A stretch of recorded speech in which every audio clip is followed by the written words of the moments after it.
Une excellente communication est la clé du leadership.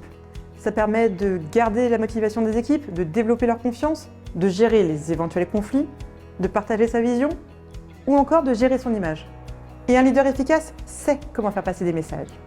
Et là, vous allez me dire « Ouais, mais Laurane, moi je suis pas un très bon orateur, je suis pas Martin Luther King, comment je fais ?»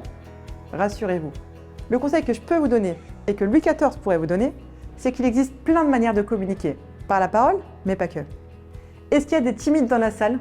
Des gens qui ont peur de s'exprimer à l'oral? Pardon, ma question elle est con parce que par définition, ces gens-là ne vont pas oser lever la main. Est-ce qu'il y a des gens qui se sentent super à l'aise à l'oral? Ok. Donc tous ceux qui n'ont pas levé la main, c'est à vous que je m'adresse pour la suite. Louis XIV y parlait peu, par des petites phrases laconiques. C'est un roi qui était extrêmement timide, et donc il dispatchait sa parole.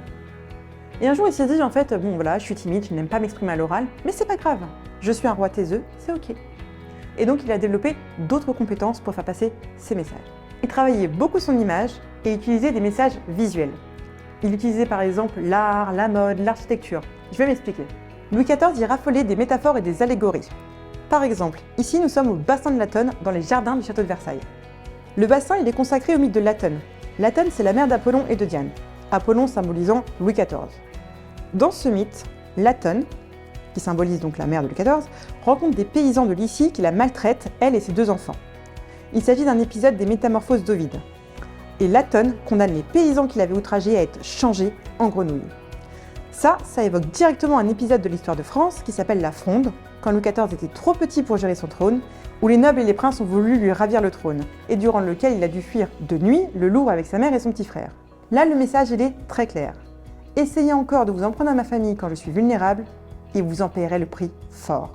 C'est pas juste une fontaine, c'est une menace, un avertissement très puissant. Vous voyez, pas un mot n'a été prononcé, et pourtant, tout est dit.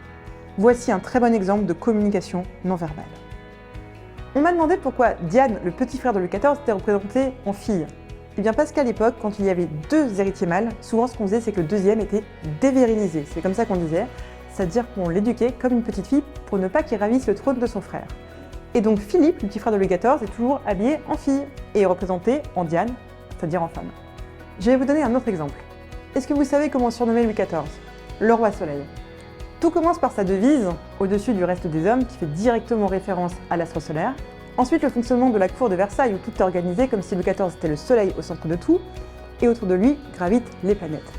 En 1662, lorsqu'il donne un magnifique ballet, il apparaît déguisé en soleil. Et pourquoi il a choisi cette métaphore du soleil? Eh bien parce que le soleil brille autant qu'il éclaire. Le soleil, il est au centre de tout, c'est lui qui ordonne le monde. Sans le soleil, rien n'existe. Le soleil est au centre de l'univers. On peut donc tirer 2 leçons de cet exemple. La première, c'est que Louis XIV était très narcissique et égocentrique. Et la deuxième leçon, c'est qu'on peut être un bon communicant sans pour autant être un bon orateur. L'essentiel étant de trouver sa manière à soi de communiquer pour être un bon leader.